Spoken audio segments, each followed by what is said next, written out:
I want to now bring in two individuals who know a lot about this and come from different positions, even though they are both Democrats. I'm going to start with Congressman Keith Ellison, Democrat from Minnesota, and then in studio with me, the former ranking Democrat of the House Select Committee on Intelligence, Jane Harman. Does law enforcement and National Security Agency, do they need to be able to look at all of this data?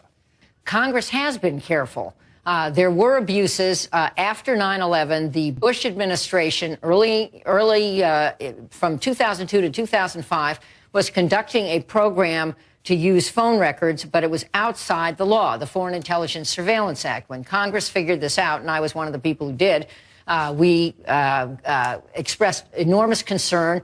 And FISA, the law, was revised in 2007 with the support of then Senator Obama and many of us. This seems very broad, Congresswoman. Well, it seems very broad. Millions of Americans, their data being looked at without any... Their data is not being looked at. Their data is in a database which can only be looked at if they're Americans, if there is an individualized court order to look at the data. And as you said at the beginning, or as President Obama said, there's no such thing as 100% security or 100% liberty, but I think we either get more of both or less of both. It's not a zero-sum game. Congressman Ellison, are you comfortable with what Congresswoman Harman said about, look, this data isn't looked at, it's just accumulated, and then if the law enforcement and the national security apparatus needs to go back and look at it, then it's looked at.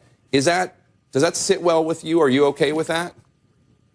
Well, we hope it isn't. I mean, the reality is if it's there, you know, there's at least the potentiality that somebody is going to look into it.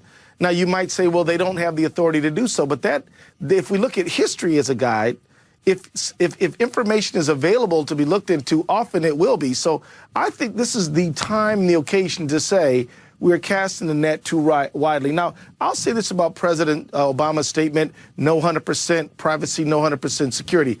Obviously, that's right. But that's why we have to constantly strike the balance. All right, we'll just have to leave it there. We're going to have both of you back to talk about this at a later date. Thank you.